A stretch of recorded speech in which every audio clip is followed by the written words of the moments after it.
Honorable nominee, thank you for spending time with us on this vetting. Please, let's go to page 3 of your CV.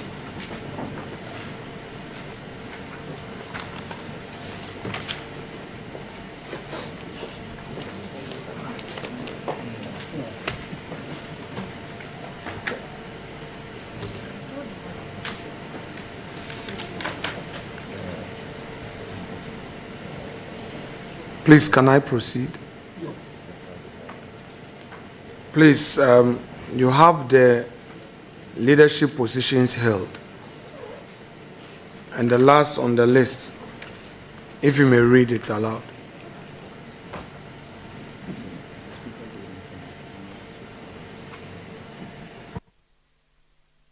If you may read the last one aloud. Mr. Chairman. Proceed. Yeah. President Cadet Commandery 403 of Knights of St. John International, 1994 to 1996. Are you a member of this, the Knights of St. John's order? I was part of the Cadet Commandery. That is the younger ones, but I didn't progress to the senior level. So, let's stay there a bit.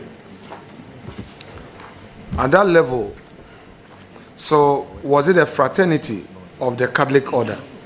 The Knights of St. John, was it a fraternal order? It is an association in the Catholic Church, just like we have the Charismatic Renewal, just like we have Knights of Marshall, just like we have St. Vincent de Paul. Knights of St. John is also an association within the Catholic Church. So it's a fraternal order within the church? I don't know the operational definition that you are giving to fraternal order. That's why I'm sticking to an association. It's a society within the church. That's fair enough. Fair enough. So, in that order, in that society, what were you taught?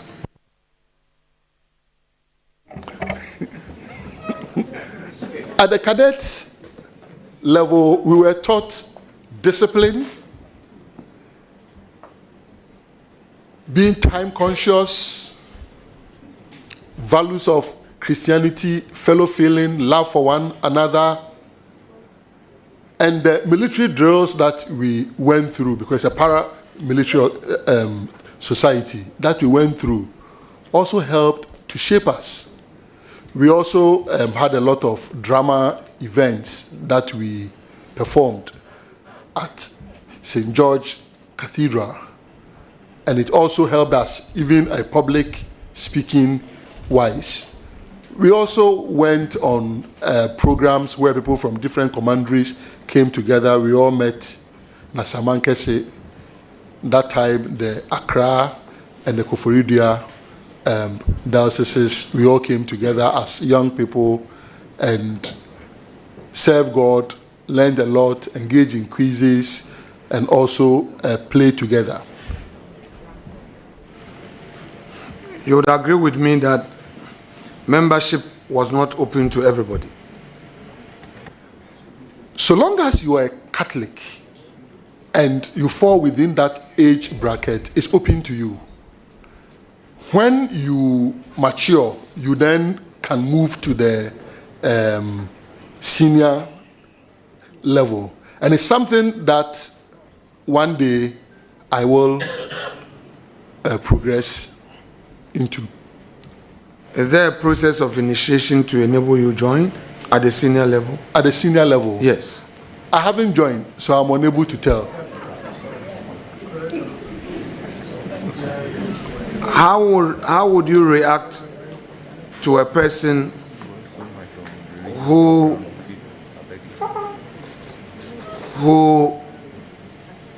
does not know about the value system in the Night of St. John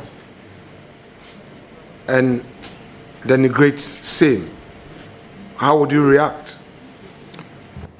Night of St. John, we are taught the values of Christ, Christ-like, tolerance.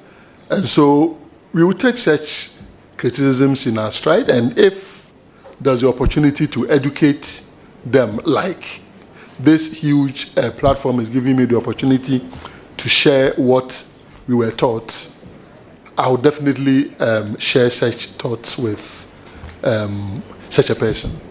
So you agree with me that those who do not belong to this society and this order would not know the tenets of this order, correct? I mean, so you need to belong to know. If you don't, you are not a member, you wouldn't know. You agree with me? I mean, unless you're a medical doctor, you are not likely to know the nitty-gritties of what we do. Look, I want to be very short with you. Just like Dr. Afenyo-Markin, my respected classmate, said, just go straight to the point, because I know some of your guys are anxious. I would be as short as possible with you if you just stay to the course. What I'm saying is that those who are not members of this fraternity within the Catholic Church would not know a tenet, correct? They will know some of them, but not all.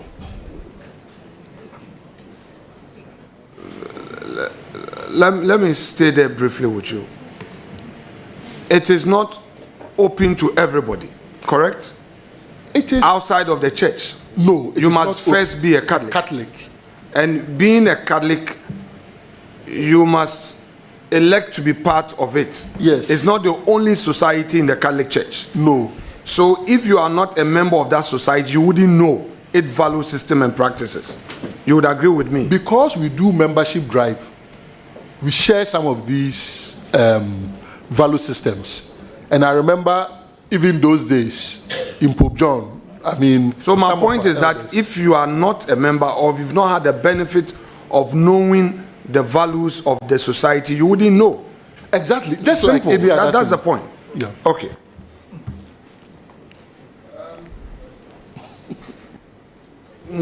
Let me understand you on your employment history. Page 2 of your CV. Let me know when you get there. You're there. So, item 2, you didn't number it, but the point 2, policy advisor and political strategist to President John Dramani Mahama, 2017 to 2024. Were you on salary? Were you paid? Very well. As private medical practitioner, Afra International Hospital, 2019 to 2022, was it on salary? Not on salary, but on there was compensation, but not on like monthly salary as had been structured. So were you working in and performing some services and being paid? No. For the periods that I worked, I could work, let's say, for 1 month, sometimes 2 months, and then it will be accumulated and paid. How were you paid? I don't understand your question. How? I mean, you said that there was some compensation, not salary per se. You said not salary per se, the monthly salary. That's what you just said. Yes. Right, but you were paid. Yes. Were you paid on the table, cash on the table, or they paid through your account, direct transfer, or they issued you a check anytime the employer needed to pay you? It was paid directly. Cash on the table, you mean? Not cash on the table. Cash in envelope. Cash in envelope? Yeah. Okay. Okay. So,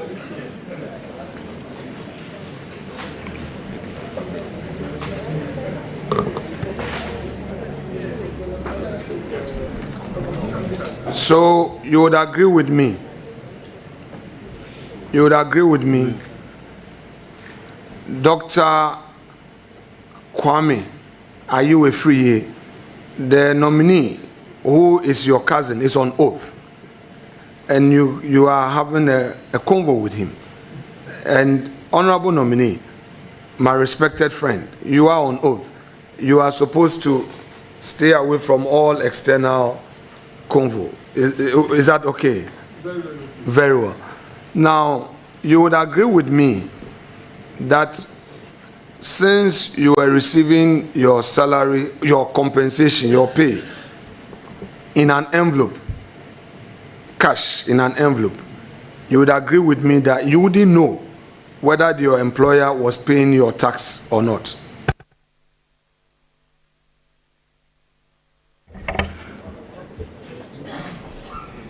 I wouldn't know, but I have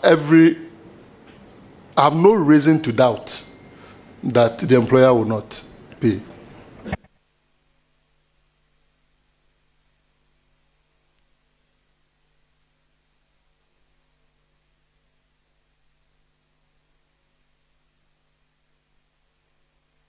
Have you, within the period 2019 and 2022, did your employer, Afra International Hospital, furnish you with evidence of payment of taxes on your behalf? No. Given the opportunity, would you furnish this committee with proof of your taxes being paid for the period 2019 to 2022, where you, as Dr. Omane Boamah, had to receive your salary in an envelope, cash on the table in an envelope? Definitely, since it's the responsibility of the employer, I can contact the employer. And if that is what you need, definitely. It's statutory. It's not that what I need, with respect. Yeah. I mean, when we work, we're supposed to pay. It's our duty to pay taxes. Yeah. And you are coming into public service. That's why you stated it on your CV. That's why I'm doing this inquisition. Yeah. So it's not that I need. The state needs it. Now, let me move to the next point. If I understand your CV, page 2, correctly, you are saying that the last time you were gainfully employed was November 2022, correct? Not necessarily. And I take it as, if not well structured, it will be as if I had no income from December 2022. I had. And because I'm directly responsible for that, I even have documents to prove the tax aspect of that. Doc, I'm taking it step by step. On your CV,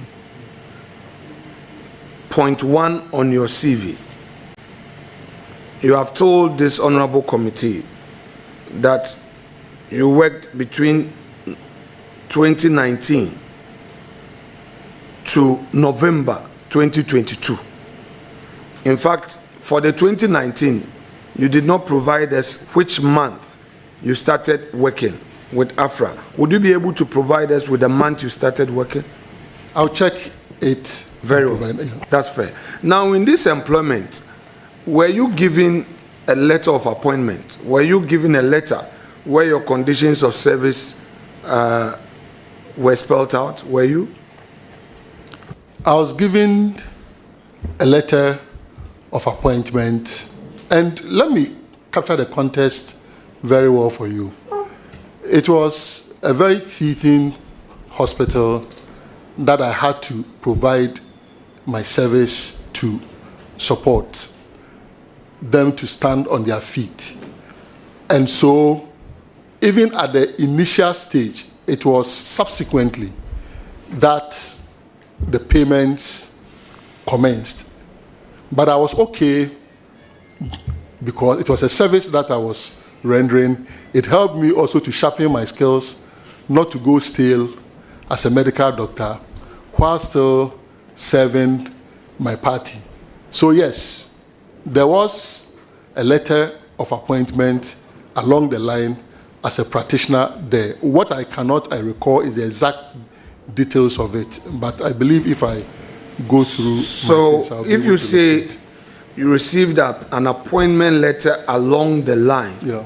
Are you suggesting to this honorable committee that ab initio you were not issued with an appointment letter, which letter would have to trigger a commencement of Initially, no, but the evidence abounds because a lot of the clinical work that we did were computerized. So if you want confirmation of my practice, you can find it directly on the digital platforms of the hospital. Okay, Doc, so let's go back. On the November, you said you ended your employment in November. And I was asking you that from November 2022 up until now, have you been employed by any entity again, or that your services at Afra International extended beyond November? No, it didn't. And it was because around that time, I needed to help my party organize a national congress. And then after that also, we had our presidential primaries. I couldn't that's fair enough. That's the fair. time, and subsequently became director for elections and IT. Doc, I didn't that's fair enough. That's fair enough. So let me ask you this. So you will agree to the suggestion that your work as director of IT was not an employment, correct? I won't see it as an employment, unless you want to construe it that way. Let me qualify. Did you earn any salary, or were you being paid any allowance as a director of IT? Occasionally. Were you paying tax on that allowance? I paid subsequently. What do you mean by you pay subsequently? I have addressed all my tax obligations. Take it easy. Doc, take it easy. I don't want us to make it clumsy. I don't want us to be all over the place. Take it easy. I want us to deal with the issue step by step. You're going to be our defense minister. Just step by step. Employment is employment.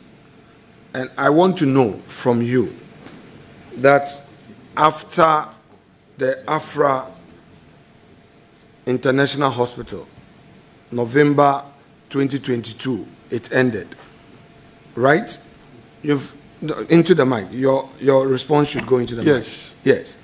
And you've also told us that because of your party activities, you had to now pay attention, flag bearership, election, and all. So you were occupied with that work, correct? Correct. So what I want to know from you is that January to December 2023, January to December 2024, were you doing any work of which you were earning salary or that you were being paid allowances? Yes, and I have answered that as Director for Elections and IT, occasionally we were given allowance. And I've also added that for that period, 2023 and 2024, I have ensured that the requisite taxes have been paid. I'm saying that. But I know where you are going. That's why I'm. Doc. Easy with me. And it's here. Chairman, you know that I have my good friend seated to your right. Please take it easy. Let's pick one at a time. Yeah. So that we can end this thing quickly. I beg of you. Yeah. Is that okay? All right. Now, between 2023 and 2024, you are telling this committee that your earnings, the only thing you earn, came from your job as director of IT at your party headquarters, where you were being paid occasional allowance. Is correct? Yeah. So, Mr. Chairman, this is where there was a need for me to explain this. I don't know what you see as earnings per your definition. But for instance, I have investment which I earned from, some of which have been affected by the haircut, the financial haircut. You understand? So I put all these together as my earnings, not just the limited occasional allowance that we had. And that's why I said, I know where you are heading.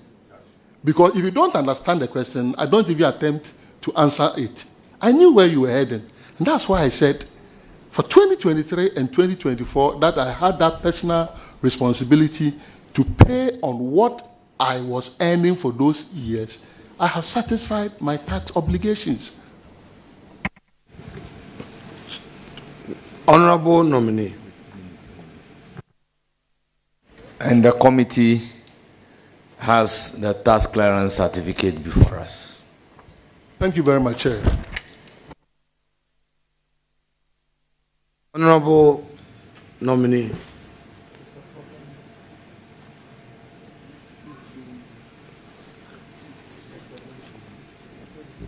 You've provided me with some additional information on your investment, which has suffered from haircut. We'll deal with that separately. But let me ask you, the allowances that you are receiving, occasional allowances that you were receiving as director of IT from your party headquarters, were these allowances being paid into your account, or it was also in an envelope tabletop? So, Chairman, it was not paid into my account. How did you receive it? I normally will keep it with my directorate, and then as and when I have to spend from it, I authorize. So you were receiving it cash? In other words, cash? Because these were allowances. Interestingly, I never went to even receive it myself on any occasion.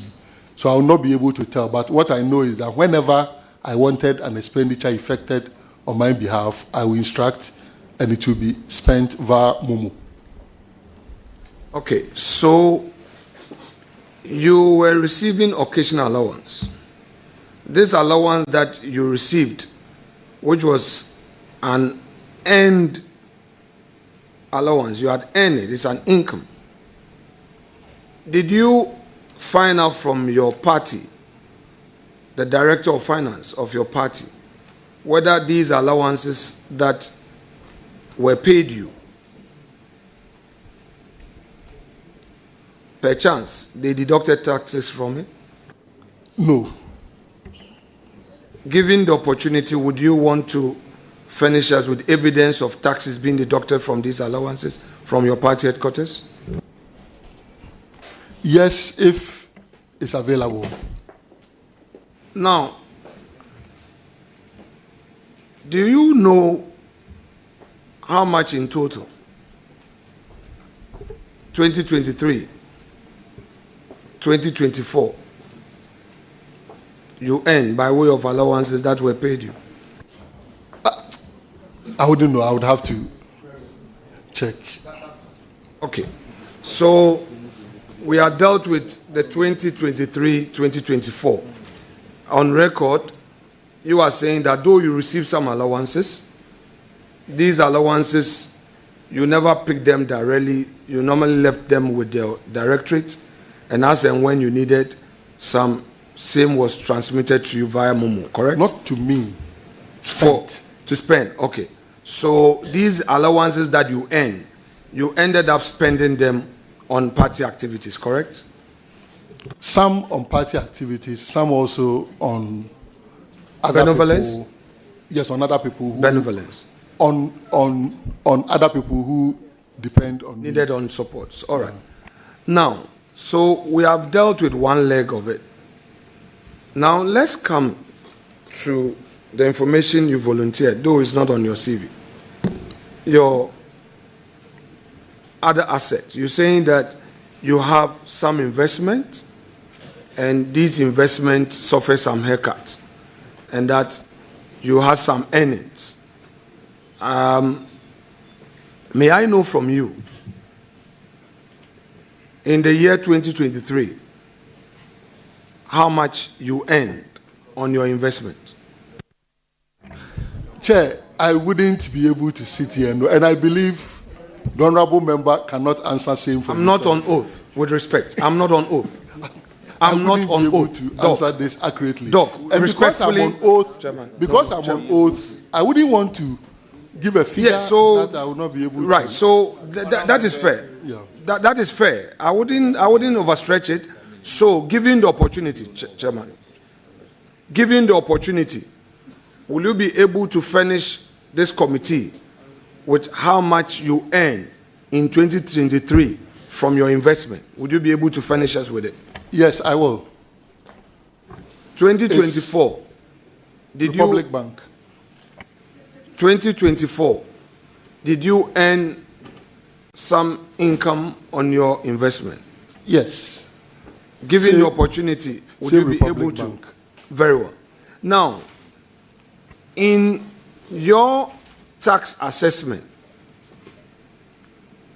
did the Ghana Revenue Authority have the opportunity of knowing all that you had earned by way of investment income? Yes.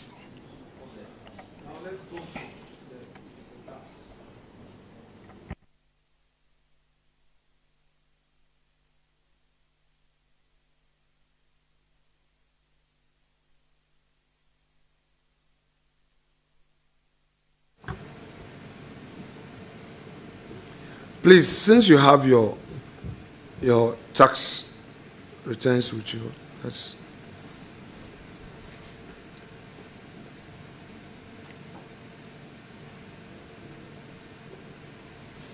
now, it's a one-page document. Do you have it with you, please? You've stated there, 2023, turnover 34,858. It is stated there. Yes. Turnover 34,858. Chargeable income 34,858. Is it the case that you provided these figures to GRA, or they sifted same from the document you provided? I have a tax person who helps me to do it. So I provided the information, and then this was the assessment that was made. Which information specifically? The earnings and everything all put together. Through your bank statement, you mean? Through the the earnings from the bank, that is 2024, 2023, and also a fair idea of what I had instructed to be spent from the support that the party had given me in terms of allowance.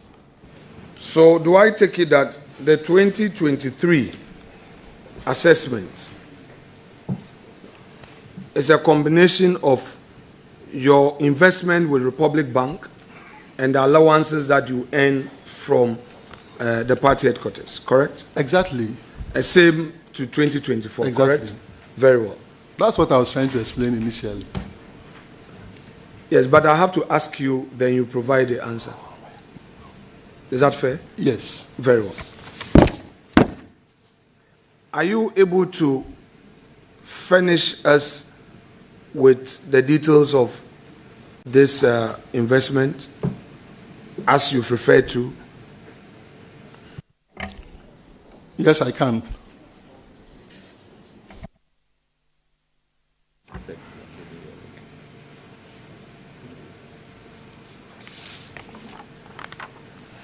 Doc, have you had the opportunity to talk to Honorable Dominic Nitto? Yes, because we served on the transition committee together, and I had to also, as chairperson for 2 subcommittees, I had to also sit in as chair for the infrastructure subcommittee, and he was the chairperson there. So we co-chaired that, and subsequently we also discussed the Ministry of Defense when my appointment was announced. Per your date of birth, you were 75 born, correct? True. And per the public records of Honorable Nitto, he's a 1977 born. I'm in disclosing that to you. He's my junior brother. I'm saying that he's a 77 born. So, with the benefit of that, what inspiration do you draw from him? He being younger your age, but having successfully managed the ministry for 8 years. How does that inspire you as you get into the ministry? How does that inspire you? I don't think I would want to engage in ageism,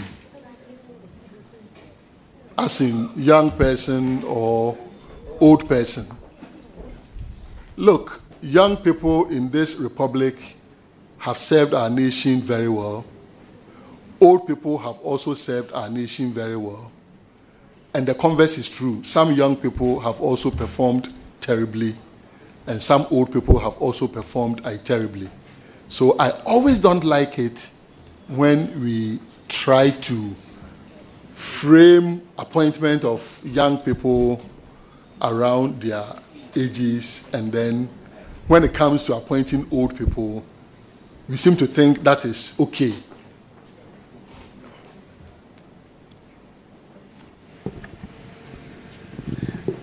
Relax, you are not in a box. You are not in the box. Back to your CV. You have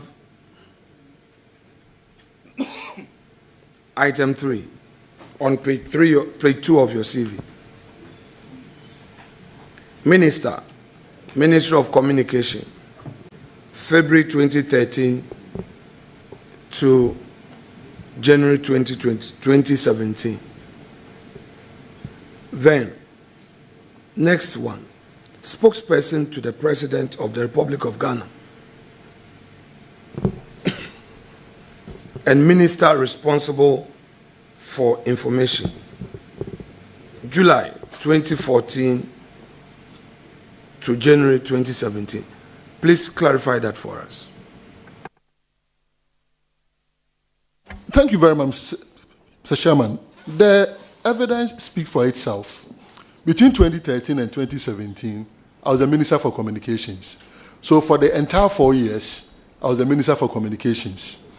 Between July 2014, that is 1.5 years after becoming Minister for Communications, Ministry of Information and the responsibility to speak for the President was added to my portfolio. And so that also lasted up to January 2017. So if you put these two, let's say, on a time scale, you realize that the Ministry of Communications one will start, and then the information one will be 1.5 years afterwards. But they all terminated at the same point, January 2017, specifically 6th of January. Which means that within the period, the Information Ministry was collapsed. It was realigned. It was merged with the Ministry of Communications. Doc, when your party was enacting its manifesto, did you play any role in the enactment regarding the defense policy of the manifesto?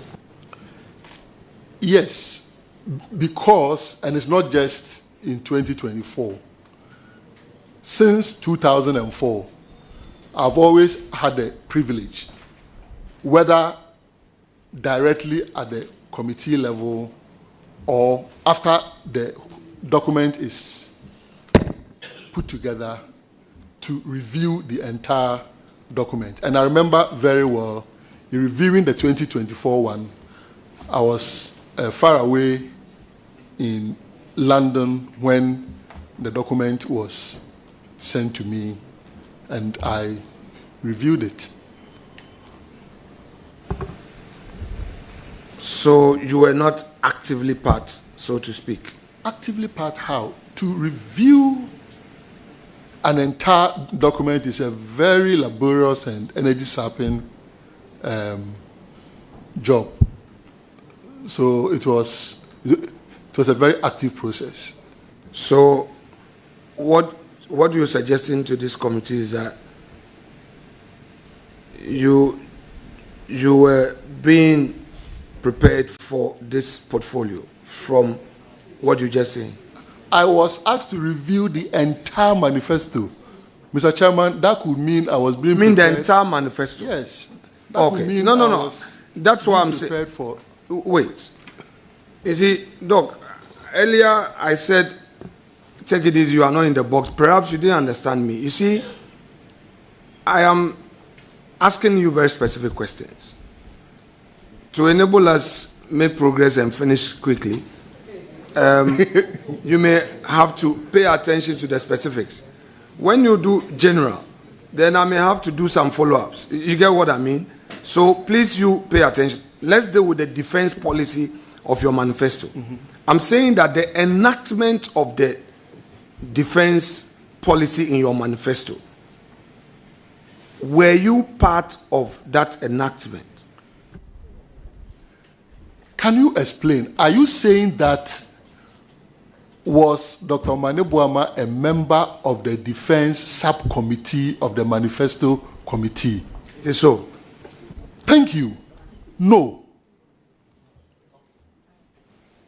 Since your nomination was sent to Parliament, have you had the opportunity to engage the Defense Ministry and its hierarchy?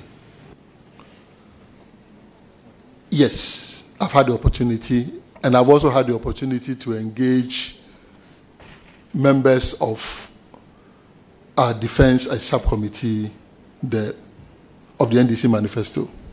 Please share with us. I believe they've taken you through an 8-year of an administration, the ups and downs. Share with us the success stories they shared with you during this debriefing. Mr. Chairman, one, we've been able to sustain no terrorist attack within the territory of Ghana, which is good for our country.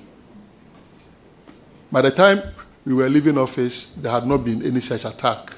And as we speak, there has also not been any such attack. Great for our country. Again, in terms of embarking on the modernization of the army, the Ghana Armed Forces, we've seen increased recruitment. Of course, right here around this table, challenges like regional balance and the need to ensure equity and all those things have also been raised. And gender mainstreaming. That is also something that I would say was shared. Then the FOBs, that is the forward operating bases that are being constructed. Unfortunately, implementation has not matched the intention behind it, and that is something that I will pursue critically if I'm given the nod. Then, in terms of modernization efforts, were being made to procure some naval vessel, but intention is one thing, being able to operationalize it. And I believe because of the terrible economic situation, so it became difficult for the government to be able to procure it. And so we believe that governance is a continuum. And when we say we want to modernize the Ghana Armed Forces, it is not just a one-off thing. It's not an event. It will take the incremental additions that successive governments will be engaging in to be able to get our country's armed forces to the level that it must be. And then, if I may add, also the alternate to the 37 military hospital, that is also being considered. I have not seen it physically, so I cannot tell the stage where it is, financing arrangements and everything. But at the right time, I believe Parliament will be seized with the right facts about them. So you've outlined 7 success stories that at least the ministry has shared with you as achievement for the past 8 years. You've also said that on the terrible economic situation has affected one particular item. In fact, it cuts through. Right, it cuts through. All right. Now, in terms of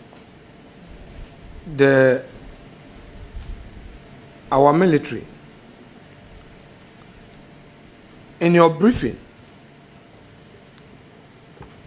did you come across any information to the effect that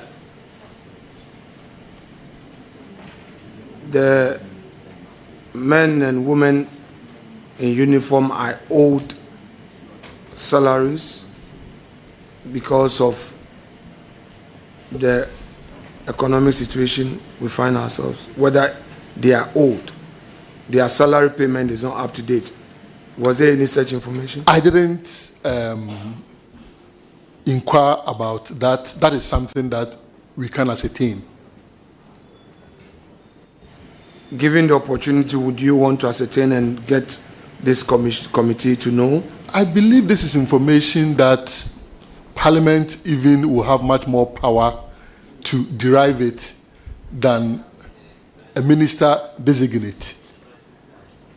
It is even out of courtesy and in advancement of our democracy that a ministry will entertain a minister designate. So if Parliament wants to know whether there are salary arrears regarding the military. It will be good for Parliament to request. Unfortunately, there's a finance minister in place. Maybe through that channel, you'll be able to have good responses. Honorable nominee, you are the sector minister designate. You've received briefing, and obviously the income, the salaries of soldiers, such a critical thing, is not something to be taken for granted. I'm saying that, don't you think that if November or December were to be outstanding, you would have been told in the briefing? It's my value judgment that you are seeking to derive on something that the answer should be factual. So I'm saying that if Parliament wishes to know this, Parliament should write to the appropriate quarters. I cannot sit here and pass a value judgment of the many things that were discussed, how they should have prioritized that. I don't want to go in that direction. What if I think so, and it ends up that that my thinking may not be the exact situation? So I'm pleading. Well, question asked and answered. Let's make progress. Honourable member. Honourable nominee, my next set of questions will be anchored on some documents. To be fair to you, I've made copies and I've actually labeled them, and I have sets of questions, and I'm giving that to you, those documents to you. I have those sets of documents. So with the leave of chairman, we'll pass it through the clerk so that you have it, and then we'll do some exercise on that. Is that fair? Please do. Chairman.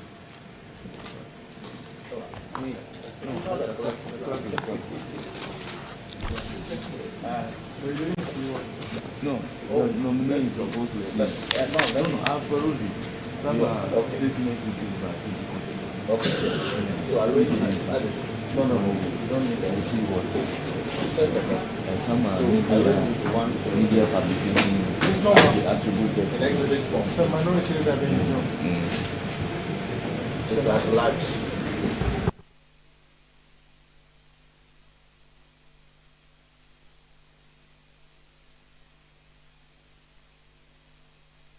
So, Honorable Minority Leader, you do us a favor, the particular one that you are referring to. You draw the nominee's attention to it so that he can also be on the same page with you. Thank you very much, sir. Thank you, Chairman. Let's. I've numbered them, please. Okay. Please, let's deal with number 6, please. 6 series of 6.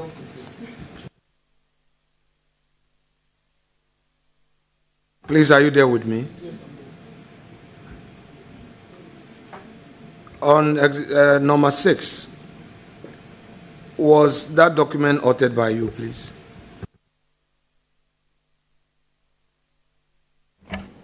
The MPP stop spreading fake news from the Flagstaff House. We know the Boamah campaign admits J.D. Mahama will win the December 7 elections.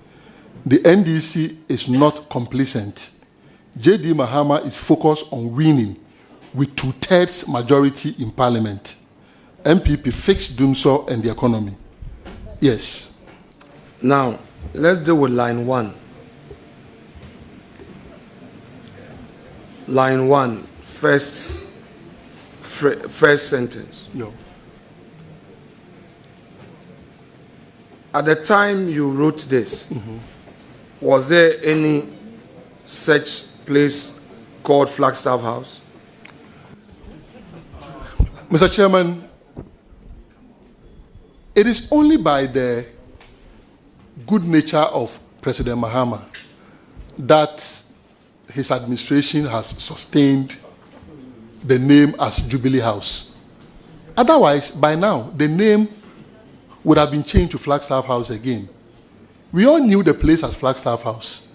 So if you are referring to the seat of the president, that is Jubilee House, then that was referring to the Jubilee House. But everybody knows in this country, and this is not an official document. This is social media. If I write Flagstaff House, everybody knows exactly where I'm referring to. Dr. Edward Kofi Omane Boamah, you are on oath. I'm asking you a very simple question. That from this post, was there any place by Flagstaff House? If you want to say that you were referring to Jubilee House, say so. Yes, I was referring to Jubilee House. Very well.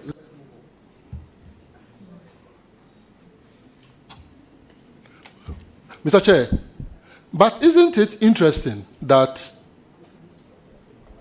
the 2/3 majority in Parliament, okay, is something that if I discuss today, I must be a very good poster. Thank you, Mr. Chair. Very good poster indeed. Chairman, if you are encouraged by what the nominee would want to veer into, and I take him there, don't again say that time. I have asked him a very simple question, and I've moved away. If now that is the style of the nominee, there's no problem. I would want us to get in there. Well, I don't really mind the invitation.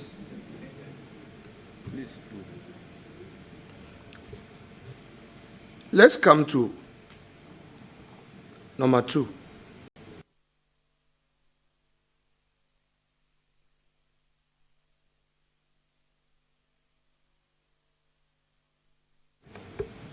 Read for me the first sentence.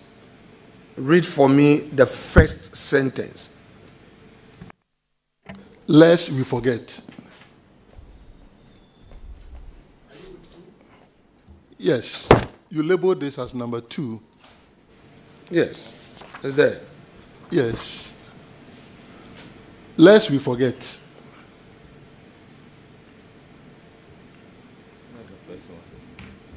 With an Move to the exclamation second mark. one.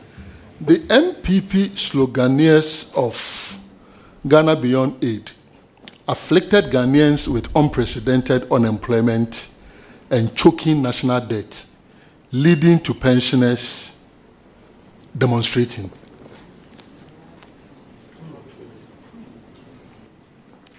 Yeah. Do you stand by that?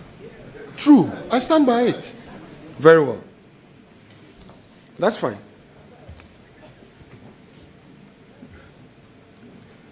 Did you author criminal MPP collaborating with some criminally minded officials? Which document are you? Still on 2. Unfortunately, I don't have that here.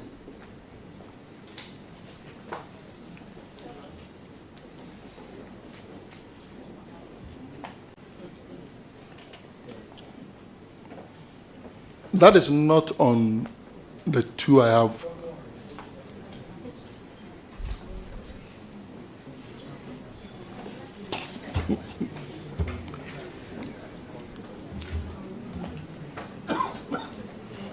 Okay, so if we can have this.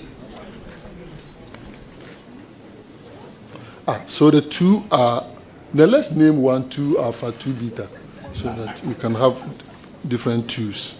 Because I have 2 of the 2s now. The one that was just brought to you, let's focus on that one.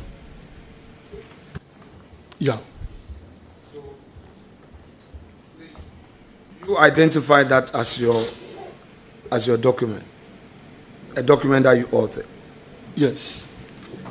Read for me the first paragraph or first sentence. Criminal MPP collaborating with some criminally minded officials to register minors in Ashanti region. A minor with Ghana card. The first sentence. That read. Criminal MPP collaborating with some criminally minded officials to register minors in Ashanti region. Do you stand by that? That was a report I received, and at that time they even sent the photos and the NIA card of the minors. It was during the registration exercise. It was our team that were going around that brought the report. Mr. Chairman, there is no way I'll put out information that is not coming from a credible source. At best, that a credible source may get it wrong. But in this case, they sent the images of the Ghana card and images of the children to us. That was it. Because I have always maintained that there is always so much that you could use against your opponent, particularly the MPP administration that just left office. So there's no need to dabble in rhetorics that could not be verified. I was the very person who pursued for 7 months the chunk of ballot papers that were arrested on the 7th of December. I have the evidence how I authorized the operation the 6th of January around 10 p.m. and how I finally authorized the operations around midday of the 7th of December. And it proved to be true. So I'm saying that I will never concoct something. Never. Please, you've answered the question. Any further question? Did you verify the supposed information to ascertain its authenticity prior to authoring what you authored? Thank you very much. At that time, we had all, with great effort, demanded even NIA to even publish district by district issuance of Ghana cards. NIA wouldn't budge. Where was I to verify this from? If your officers on the ground have sent you the evidence that this is Ghana card, a minor that is being registered. If I could have any other way of verifying, why not? I would have. But I had no doubt about it. And I'm saying that all the sources, including theft of biometric voter registration kits from the headquarters of the Electoral Commission, I got them from sources. Honorable nominee, the question has been answered. Let's make progress. Honorable nominee, try as much as possible to avoid repeating the answers. Just go straight to provide an answer to the question. Thank you. Thank you. Thank you, Chair. Doc. Lawyer. The criminal NPP that statement, if somebody, MPP, does not operate in name, MPP operates through individual party members and leaders. In your earlier answer, trying to justify what you wrote, you said, among other things, that your officers on the ground gave you some feedback and you had no reason to doubt them. Were they able to provide you with names of individuals who, according to them, were involved in this criminal act? Yes, at the time, they did.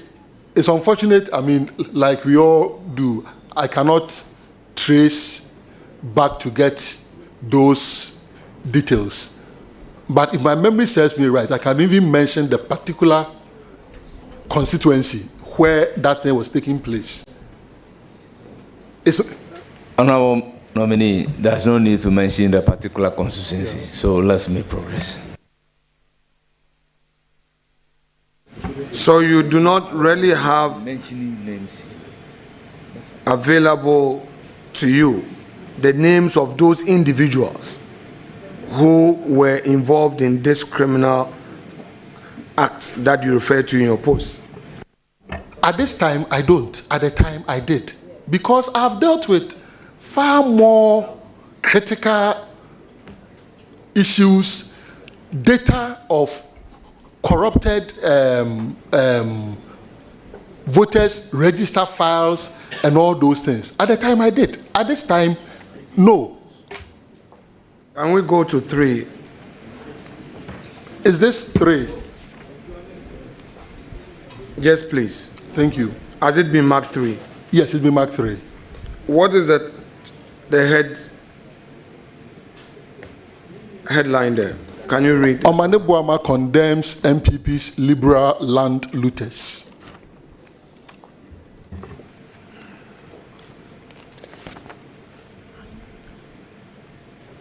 Did you write that NPP had looted state land? Did you write that? Yes, I did.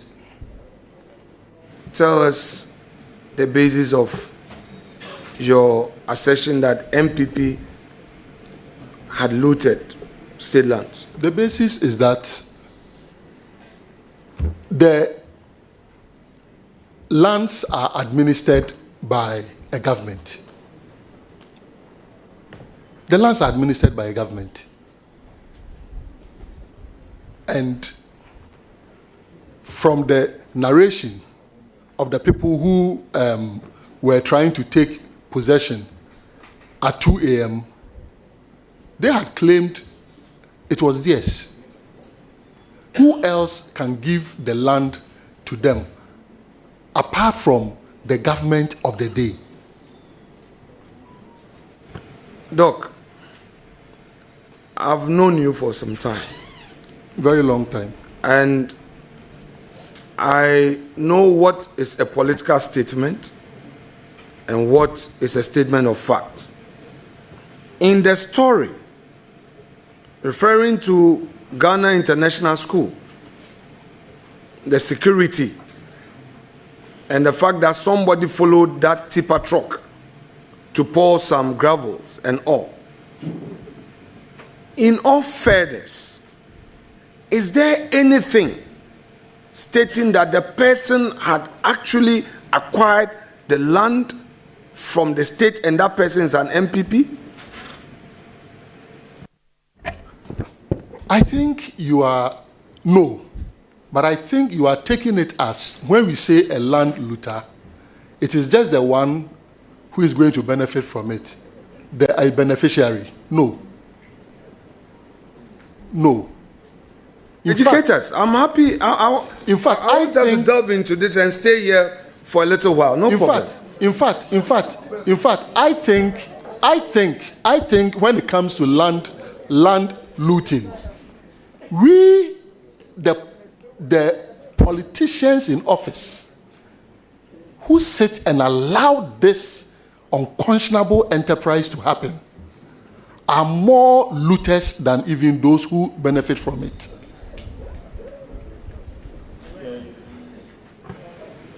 Honorable nominee,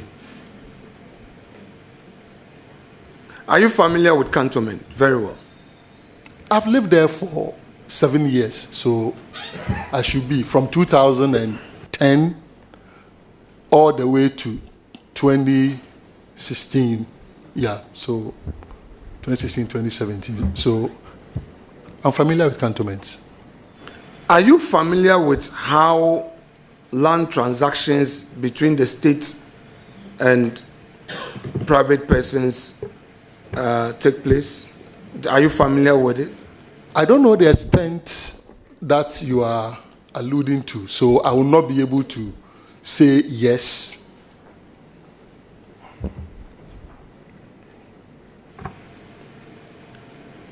Are you familiar with Ridge? Yes, at least. We all drive past Ridge. So, yes. You are aware that in the Ridge area, we have state lands there. You are aware? Yes. You are aware that in the Roman Ridge area, we have state lands there. Yes. You are aware that in the Labone Cantonment Enclave, we have state lands. Cantonments, yes. Labone, maybe Labone Secondary School, yes. I don't know about any other places where we may have at Labone. So, this looting, and you've emphasized something there, the looting of state land by politicians in office. In office. It's unconscionable for politicians to, complete that. I just want you to provide. I'm not clarity. sure I'll be able to evoke the exact words, and since I'm under oath, so maybe the table office can get that. But you can summarize it to capture the import of what I meant. On what basis did you relate GIS land? GIS itself acquiring the land from the state, by the way. You are aware of that. Because that area where GIS is situated, and all the lands that GIS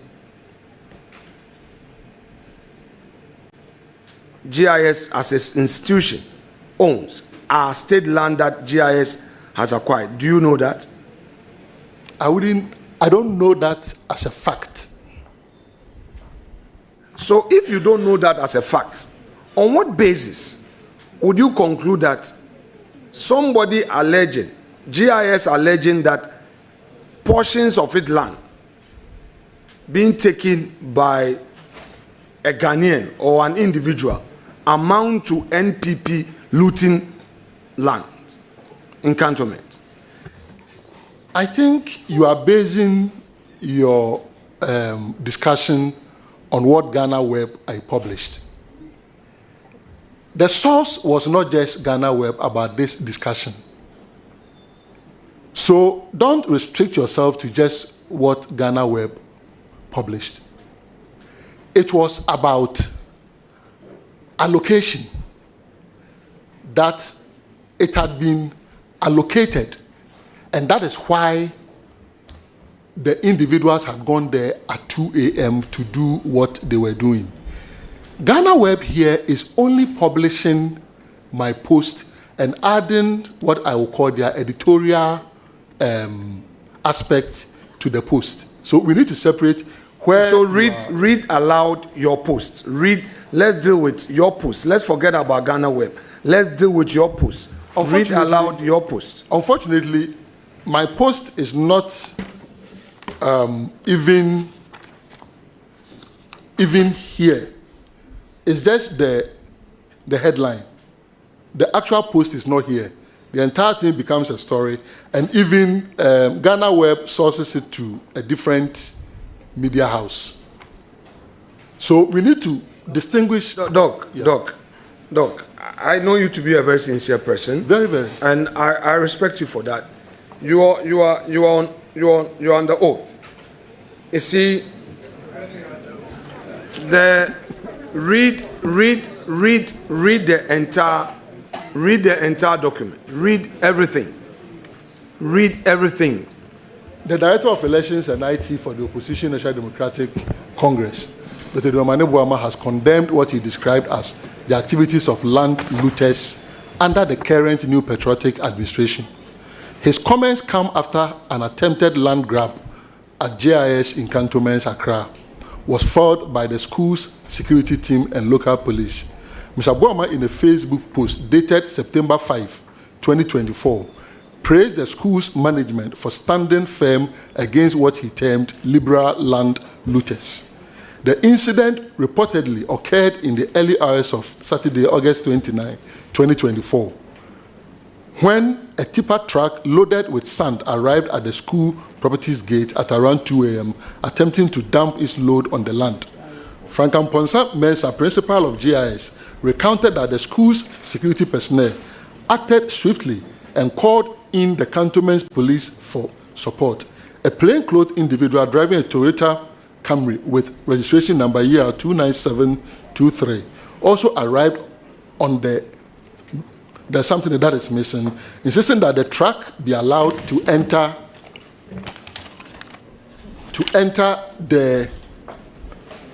that is also missing, but they capture everything here. Also arrived on the scene, insisting that the truck be allowed to enter the property. Okay. However, the combined efforts of the school's security team and police officers prevented the unauthorized entry and potential illegal takeover of the land. Expressing gratitude to the security team and police, Mr. Boamah condemned the brazen attempt to seize the property. This is also obfuscated, but it's repeated here. Expressing gratitude to the security team and police, Mr. Boamah condemned the brazen attempt to seize the school's property. And then they quote me, but they have put something there and quoted. It's not like this. This one I can identify. Doc. So they, Doc. Did the publication misquote any aspect of your post? Honorable, this is as far back as September 2024. Yes, please. And under oath, I will not. Look, if I see this, Honorable nominee, I know that this is honorable nominee. Take it easy. So I wouldn't know. When you are reminded that you are under oath, the question that followed is read your posts.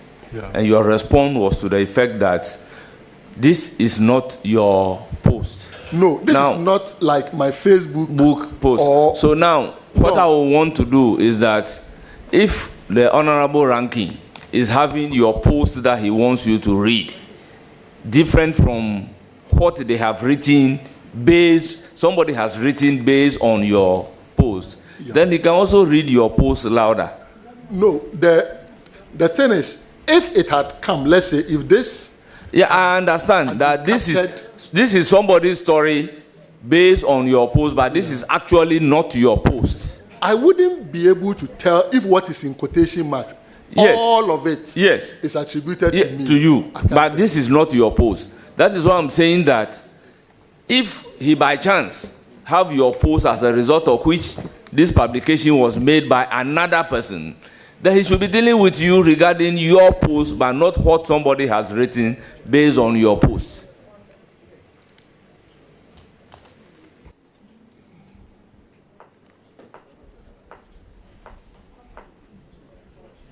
Because in effect, you are not the author of that. Are you the author of that? What you've read, are you the author? The entire document, no. Yes. It's a journalist writing. Taking leave from... Thank you very much. Let's make progress. Honorable nominee, do you disagree with the content of the publication, which publication refers to your 5th September Facebook post? Do you disagree with the content? I don't have a disagreement with the content. Then I shall proceed to put you the necessary questions since you don't disagree with it. So this is the point I want to make.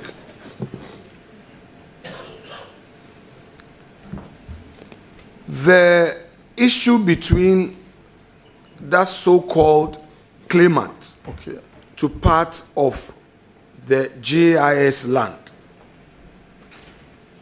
the issue between that claimant who was claiming part of GIS land,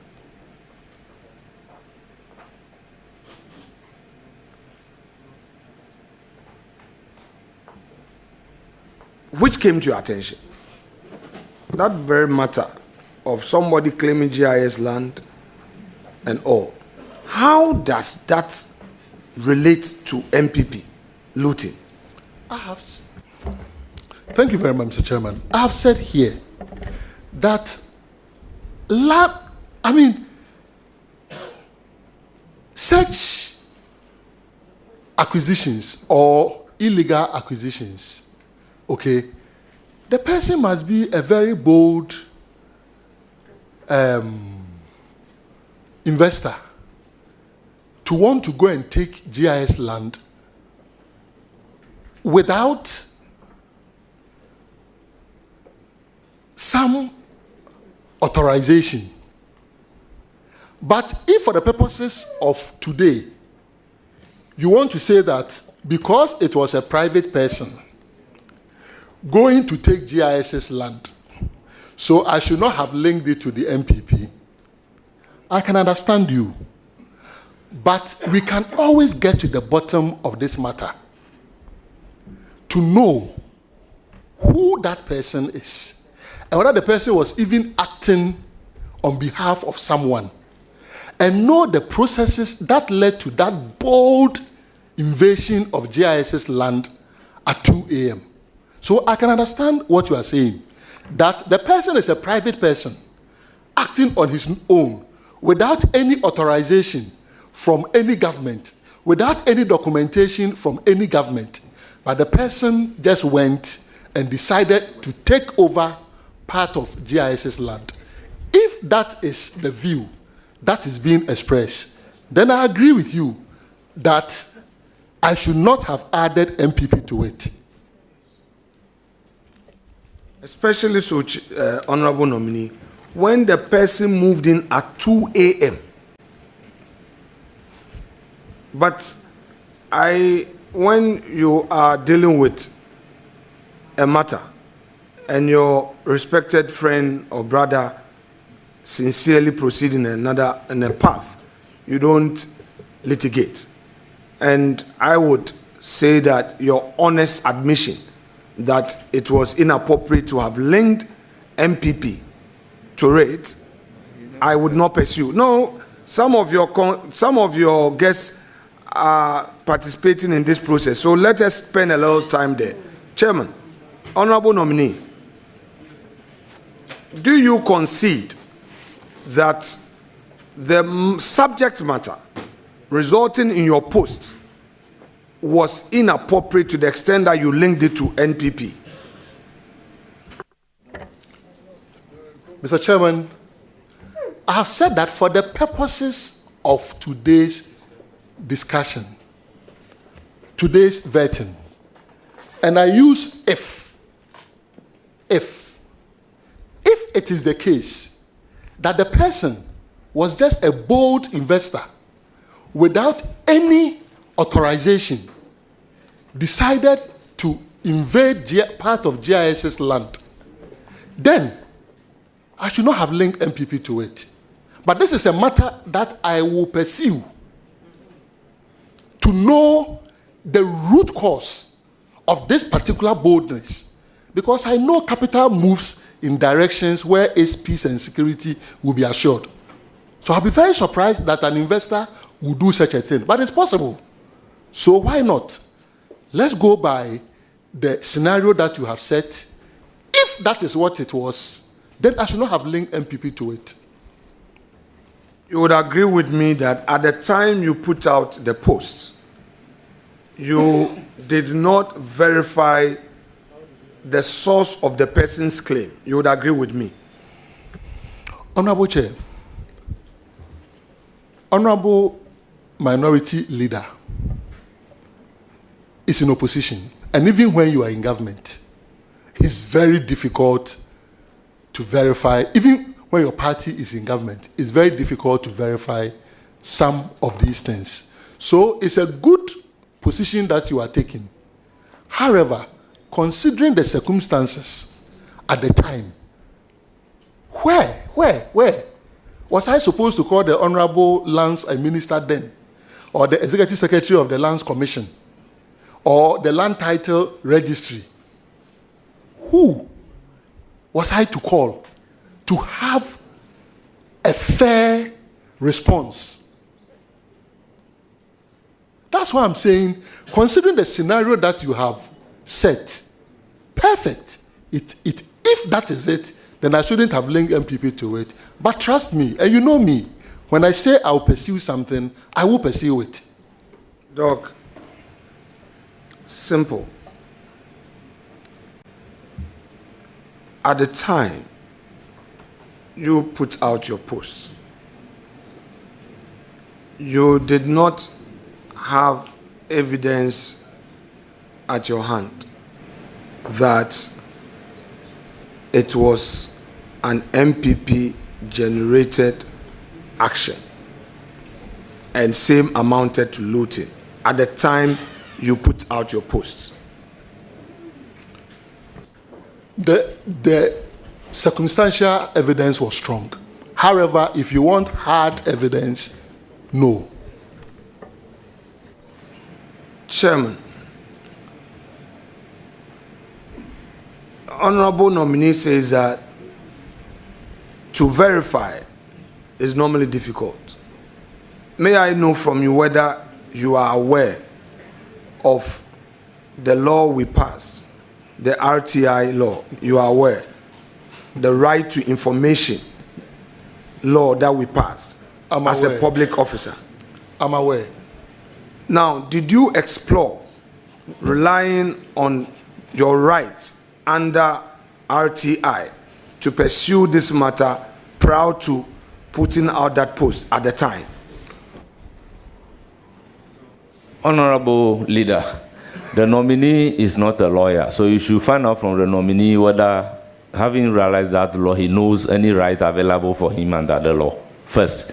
Then you can proceed to ask whether he has explored that right. Learned Senior, I take a cue from you. We are all learning here. That's fair enough. Okay, so back to your question so that we can make progress.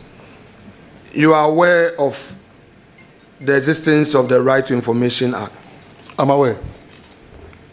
You are also aware that under the law, you as an ordinary citizen can invoke your right to request for any information from any public institution. You are aware?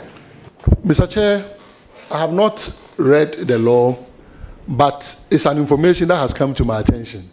However, just as the information that came to my attention through mass media is being contested today, I'm in a dilemma whether to push my understanding that that is the case that I can apply or I cannot. But I strongly believe it's something that I can apply. But it is not that I have read the law. It is that it is understanding of the law that I have gleaned from discussions on the law. But the right to information has had its own issues.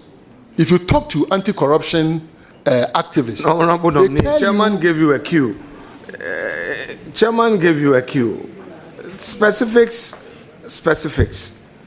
Please, help matters. Your guests are becoming impatient with me, but you are the cause. Now, I'm not. This 2 a.m. intruder, whose action has resulted in this huge post, the 2 a.m., the claimant to the one who sent a tipper truck to the GIS land. That's the reference point. I'm coming back to a question there.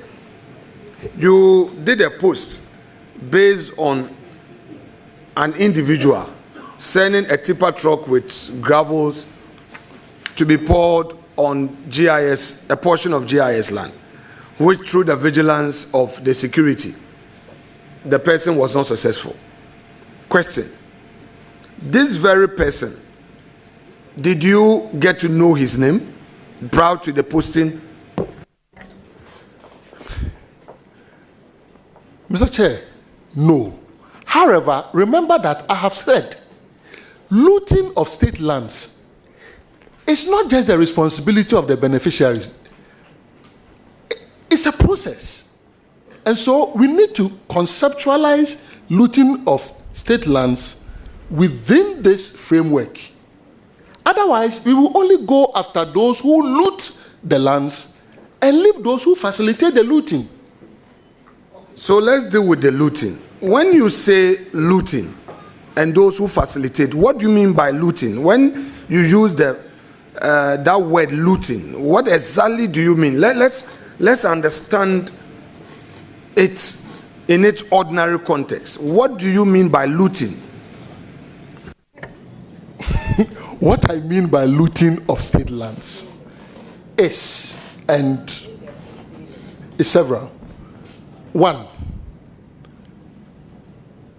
that practice which today has left many civil servants trekking longer distances to ministries to work because politicians, under the guise of all kinds of policies, in failing this, that, sell state lands to individuals, some in public office, some retired, some business people, and sometimes even at very ridiculously low amounts. It is one of the variants. So, fortunately, you are going into the Ministry of Defense. Now, let's go to chain homes. Chain homes. What is chain homes? No, I'll explain. Don't worry. Just take it easy. Doc, I'll get there. Chain homes, that estate at Chado, which land was originally owned by the military. That land, that whole area. I'm giving you a background. You said you didn't know. I'm giving you a background. I want to ask a question. No, you can't ask. I'm laying a foundation. I said something and you wanted clarity. So let me help. I'm saying that Chado area where chain homes, that estate is currently situated. Just by it, you see the military cemetery. I'm saying that whole enclave belonged to the military high command of this country. I'm laying a foundation. And as a result of this loot you are referring to, a private citizen with a registered entity acquired it from the state. At the time they were getting on the land, the military stopped them several times. Severally, they were stopped. Then eventually, they had access to the land and they built that estate. Would you, as Minister of Defense, be interested in how this land was acquired from the military? Because the whole enclave was estate land. Would you be interested in finding out how the land was acquired by this entity to develop it into this first-class estate facility? Thank you very much, Mr. Chair. I'll be interested in knowing every military land that has gotten into private hands. But what I want to know is it the case that that Chain Homes enclave was owned by the military? I believe with your blessing, when I get there, I will be able to know whether it was owned or if a leader can also assist subsequently with what the components of the ownership is. That will be great. Thank you very much for your answer, leader. Chairman. Let's proceed. Chairman, I would want to go to number 5.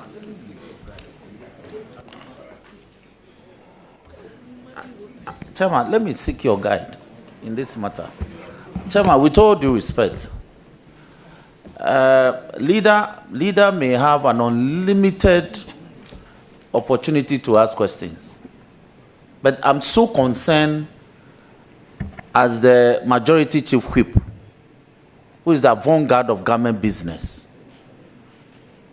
The ranking member cannot take 3 hours to ask his questions.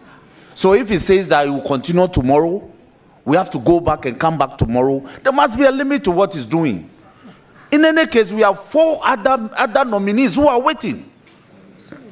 So as the government chief whip, I am so concerned about the procedure it's adopting. It's affected on the floor. And the government business is affected. You are supposed to lay a report. Because of this, you are unable to move.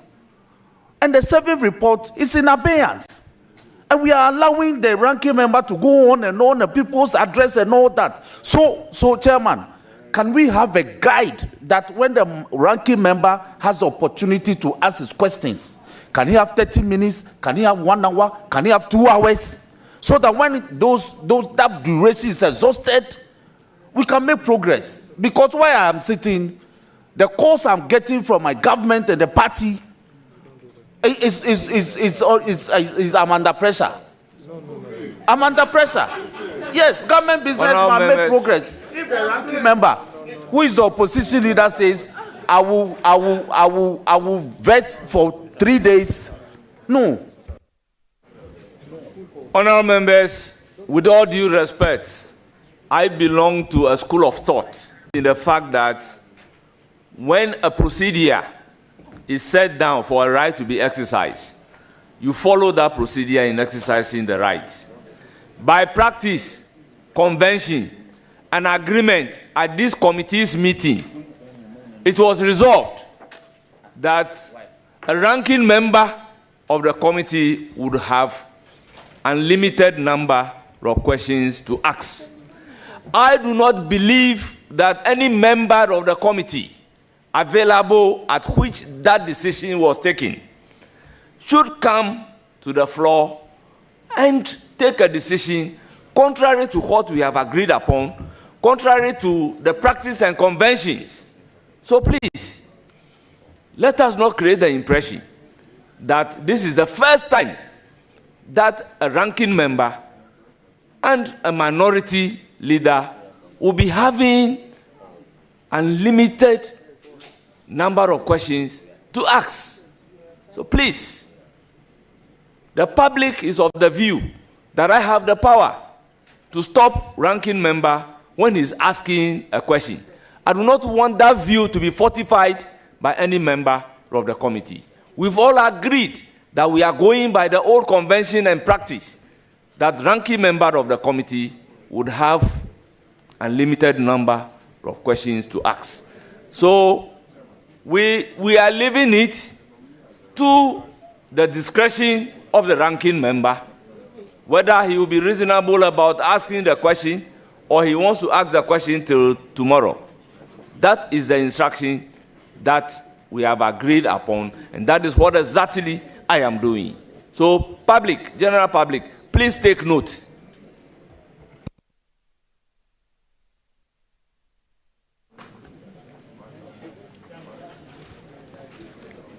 Thank you, Chairman. Honorable nominee, may I inform you that you can take a break to use the washroom, take water, get a snack, and would accommodate you. It's your right. We, Honorable Ken Oforiatta, had 2 days of vetting. And in between, he was allowed coffee break. He was able to take some break and came back and all that. So that was it. Mr. Chairman, I think that the Honorable Ranking. You don't have the floor. Chairman, you see, this is a house of records. Mr. Chairman, this is a house of records. Honorable Ranking member, you don't have the floor. You are not a member of this committee, so you don't have the floor. The facts. As a former member of this committee, Honorable there was a reason why. I will not agree on this disorderly behavior. I don't want to invoke the necessary orders.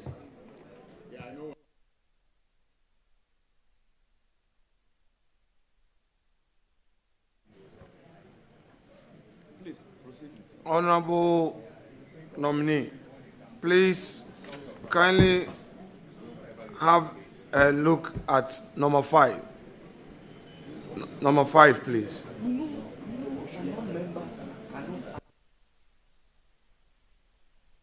Kindly read aloud number 5, what you posted there. MPP government, you cannot give Ghana's lithium away for peanuts and turn around to tax electricity. Doc, please, are you aware that at the time that you made this post, the lithium agreement was before Parliament for scrutiny? It's possible. It's possible. I won't contest it. And I am, at the risk of being immodest, suggesting to you that, in all fairness to the government, this was most inappropriate.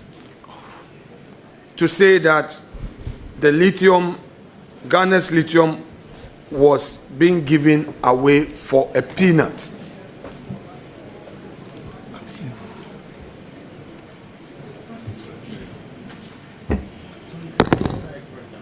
Can I respond? Yes, I've asked the question. We differ in opinion. For instance, if I'm to go into what we can use lithium for, okay, what we can use lithium for, we will not treat lithium like other minerals, even if this is a bit enhanced. So you may have to understand where some of these thoughts are coming from. So I'm not disagreeing with you, but also agree with my position and respect it. Because I'm looking at the alternate use of lithium. Thank you very much. Can we make progress? Honorable nominee, greatest respect to you. At the time you made this post, had you seen the draft lithium agreement? Had you seen it? Honorable, such questions, with the greatest of respect, are unfair to citizens. It takes away the role of the fourth estate of the realm. Unless we are to say that citizens should not take anything. Honorable, I only ask you whether, respectfully. I have not seen it. No, sure. And even to date, I have not seen it. Yes, right. It's okay. I don't want, I would. So you confirm that at the time you made this post, that government was selling lithium at a peanut. You had not seen the agreement. You confirm? I had not seen the agreement, but I had seen reports coming from reputable media houses. No. I'm talking about the agreement. You had not seen the agreement. I've answered that, and I've also suggested that I have read reports coming from reputable media houses. Which media houses did you read their reports? Which media houses? It includes the multimedia group. The multimedia. Did you read it on their website? Mr. Chair, I'm unable to recall exactly what happened like 2 years ago. This was, Thank you very much. or like about a year ago, exactly where I read. Thank you very much. You've answered the question. Please, let's make progress. This is another document. Yes, the one that you didn't have there. Correct, so I put it, so you should read it. Have you done this before? To come and sit here and be as if you have to say, But didn't they do what I'm doing now to me? You were sitting here when they were doing this. Charlie, Boamah, give it to You were here when they were doing it.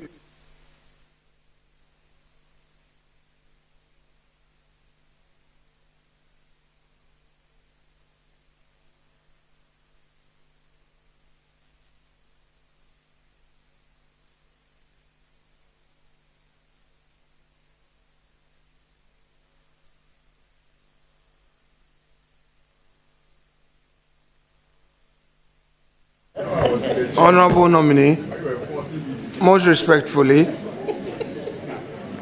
you have in your hand a document. First, identify the document. Is it a document that was authored by you? Please. Mr. Chair, Honorable Leader is back to the GIS land. Because at the time, Chairman, I took a cue from Chairman that because it was a media reportage, it would be fair for us to get a source document, which you yourself said it wasn't a source document. So there's a document in your hand. I just want to know from you, first of all, whether this was a document authored by you. Honorable, Yes. you see, we need to distinguish between posts like this, which I can see my profile on and everything, you understand? As compared to something printed on this, you understand? And to expect me, after several months, to say that page 1, page 2, I should confirm it's a document. That's okay. It's very unfair. Doc, that's okay. That's okay. Doc, please, the document in your hands. Which one? The one I just gave you. Okay. Doc, be patient with me, respectfully. I'm very patient. Yeah, with sure. you. So, and I thought, no, relax. Mr. Chair, if you permit me, I thought we had settled on this matter. That if his view is that this was a very bold investor who had no approvals from government, just went in and decided to loot part of GIS's land, then, if we are to go by that, then I should not have linked MPP to it. But I said I don't believe that kind of situation is the case. And I promise here that I will investigate it as a citizen of Ghana to get to the bottom of it. So I felt we had settled this matter about GIS's land. His scenario, I conceded that if his scenario was the case, then I shouldn't have linked MPP to it. Chairman, with that explanation and clarity, I would not pursue your post-verbatim. No, Doc. I am with you. I am acting in fairness to you, because your earlier statement did not get to where you've just gotten to. That is why I brought back the exact post you made. If Chairman, that is the position please you've call the taken, table office. Chairman, if that is the position, then I will not pursue that document. And I'm being very fair with you. Very well. I'm just being very fair. If Very well. that's the concession you've made, then we don't need to Yes. pursue that. So Yeah, very well. let's move on. Yeah. Let's Exactly. have some soft issues. Let's move on. Doc, Honorable if you do nominee. politics with me, if you Honorable want to do nominee. politics with me, then don't When the don't- question don't be irritated when we start the politics. Huh? I am here. Honorable I'm trying nominee. to manage, then you want to do partisan The question politics. asked, you answered. That is for some time. It's not a direct post where you will be able to see the document and admit that this is my post.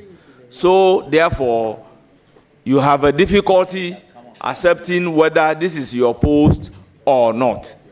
And the questioner is saying that if that is your answer, he wants to abandon any further question on that and proceed on another angle. So let's take it in good faith and allow him to proceed on another angle, but not what you are not able to identify, whether it is your post or not your post. And let me remind you on a lighter note that the fact that I'm grilling you does not mean that when you get there and you are supposed to give protocol allocation, you deny me. I'm telling you, you cannot, because yes, there is, and committee members benefited. Yes, there is something like that. When I was a defense committee member, your ranking, your members benefited. I am saying it on authority. They did. They even had more than with the MPP members. They did. I'm not. That's a fact. Kennedy Japan was the chair of the Defense and Interior Committee. They benefited. You are giving, don't think that because I grilled you, you will not allocate. Honorable ranking member. I did. Honorable ranking member, I have also been in this house for some time. I was a member of parliament and at a point became the ranking member for Constitutional, Legal and Parliamentary Affairs Committee, a very important committee of parliament. But I know nothing called protocol. What really happened is that our constituents will come with the form. Then as a member of parliament, you have to be pleading with the sector ministers whether or not they can help. So that is what I know. But I have not seen a situation where they say that a member, you have this number of people, go to your constituency and bring them to come and join military. And I'll keep on making this particular point to the Ghanaians. So I beg, please, if some people were treated that way, then there is an element of discrimination. Because some of us didn't know what is even protocol. We go to beg. You plead like you are becoming a defense minister. It is time for recruitment into the military.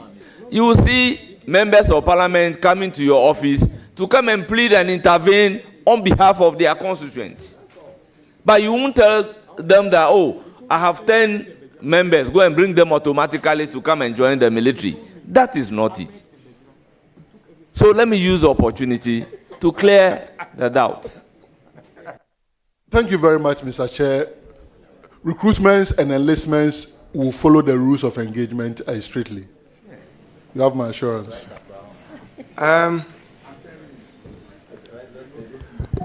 Honorable nominee, what is your party's or your government defense policy? What is your government's defense policy?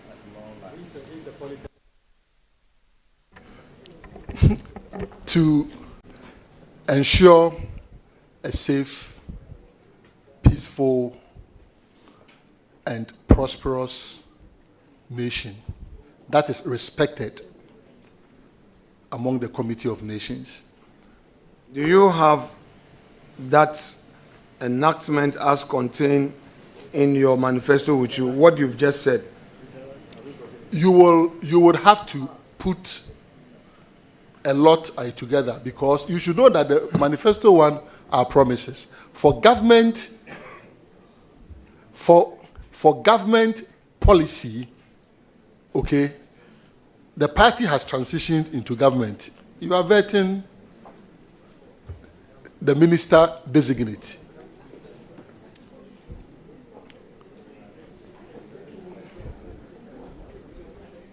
You are vetting the minister. You are vetting the minister designate. And actually, the defense policy document is as old as 2012, thereabout. Mr. Chair. Do you have a copy of your manifesto with you? I do. You have it in soft? Yes, soft. Please open the aspects that deals with the defense policy of your government. We need to have some exercise there. I have some questions for you on your defense policy as a government. You made a lot of promises. Let's deal with some questions on your defense policy.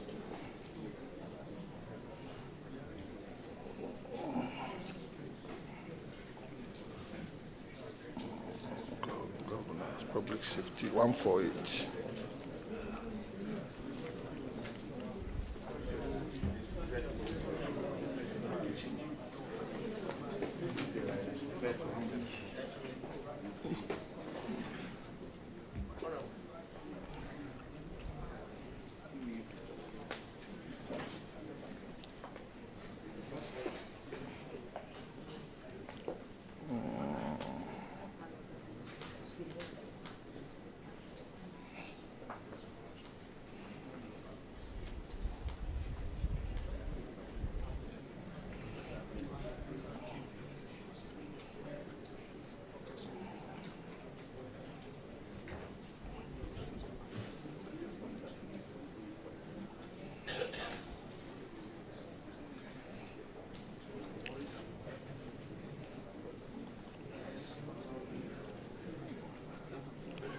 Yes.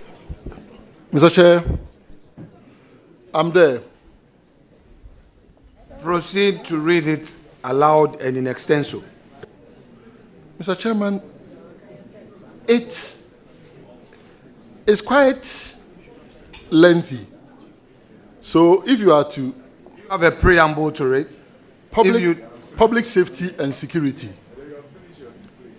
Public safety and security have declined significantly since No. Is that your defense policy? they go, you see, you need to take it. Honorable, you need to take it. Preamble to your defense policy. So you want the Ghana Armed Forces. Page what? I have your defense. Wait. I have it here with me. Wait. Exactly. So that's why I took it from 6.4. If you want Ghana Armed Forces, it's 6.4.7. Momento.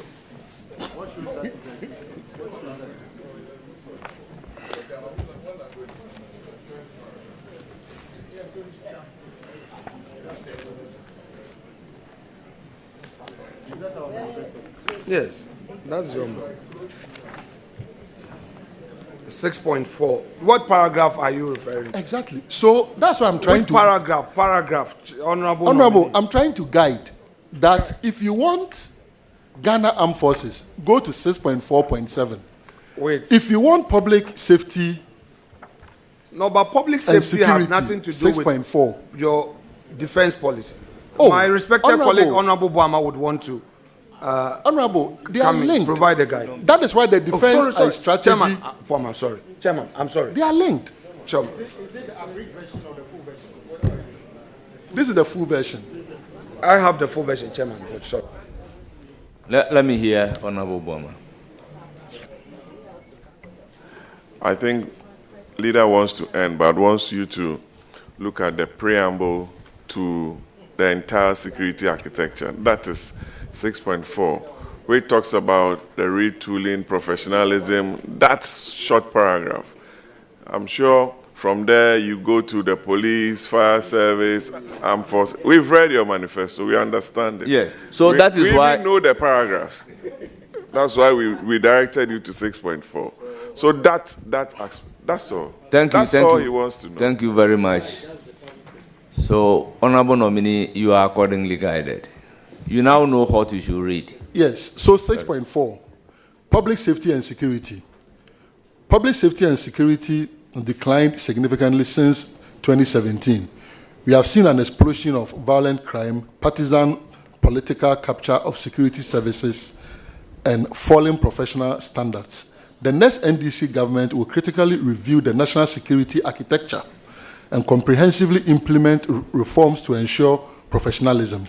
The reforms will primarily focus on equipping all security agencies to effectively execute their mandate towards ensuring the well-being, personal safety, and security in Ghana. The following policies will be implemented. Then it goes. Hold on a second. Let's stop there. Now, would you be surprised from what you've just said? And I will quote: public safety and security have declined significantly since 2017. We have seen an explosion of violent crime, partisan political capture of security services, and falling professional standards. I'll pick it one after the other. One, would you be surprised with statistics from the Ghana Police Service to the effect that public safety and security have rather improved? Would you be surprised to receive statistics, data from the Ghana Police Service that since 2017 up until now, we have seen an improved public safety and security? Would you be surprised to see that data and Yes. statistics? You'll be surprised. Yes. Very well. Next. Would you again be surprised to receive data and statistics from the police that we have seen a reduction in violent crime since 2017? Would you be surprised? Yes. All right.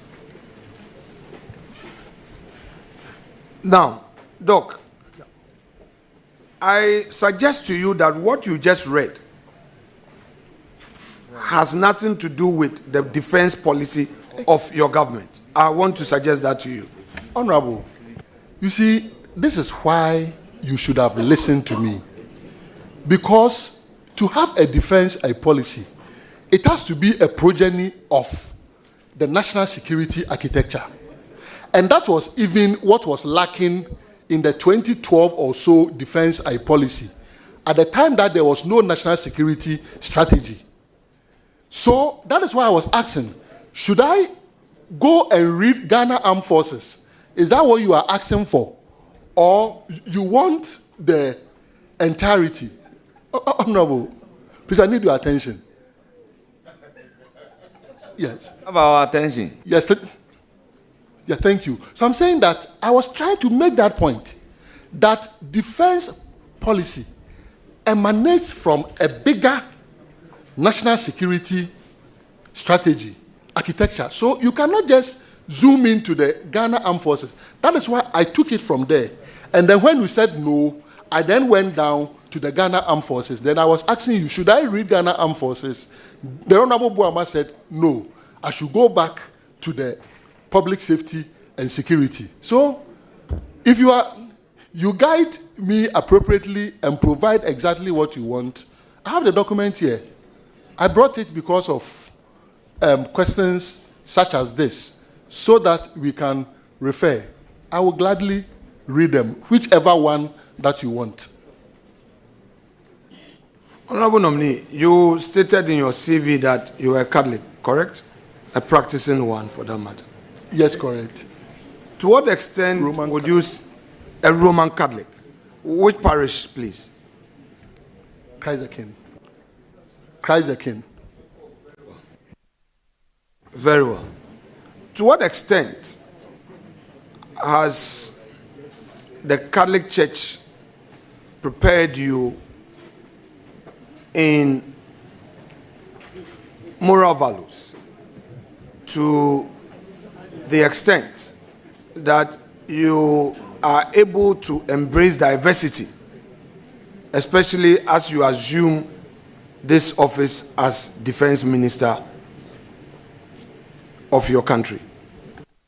Thank you very much. I owe my ability to even be in national politics partly to what I went through in the Catholic Church. We spoke about the Cadet Commandery 403 in Koforidua, which I was president of. You come across several people, both privileged and underprivileged youth. You deal with all of them coming from different backgrounds. As a former mass servant, you come across many people. Again, we've interacted with several priests, both foreign and Ghanaian priests, who really expose us to the real world and answered our questions, some of them which bordered on even the Trinity and all. So in terms of diversity, the Catholic Church is a very diverse church, people from all walks of life, several backgrounds, and I have interacted with them, and I still continue to interact with them. So how does this background prepare you to embrace the diversity you are going to face at the Defense Ministry? I go there not just as somebody that the Catholic Church has prepared. I go there as someone who has been baked in many ways through different experiences. My work with the military, medical practice, other political engagements, and everything. So it is holistic.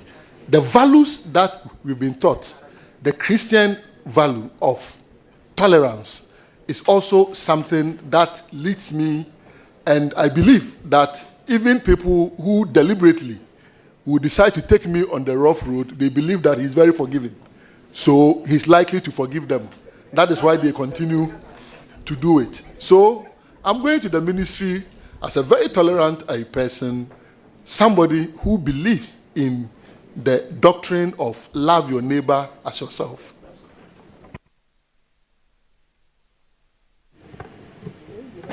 Of course, your faith is well-founded. Extremely. Let me conclude by saying that this morning there was a little issue about your appearance. We had received some information to the effect that you were to be here at 9. Apparently, the letter to you stated 11. And I think my respected colleague at the bar, Madam Joyce Boamah, was quick to alert us. But this was after I had passed some comment. Let me unreservedly say sorry to you to the extent that some listeners and viewers had construed that to mean that you were late in coming to us. I mean, I think it is only fair that I, in your presence, reiterate that point. So it was no fault of yours. That said, I have nothing useful to add to all the questions I've asked you. I wish you well. You would hear from us as a committee. Thank you very much, sir.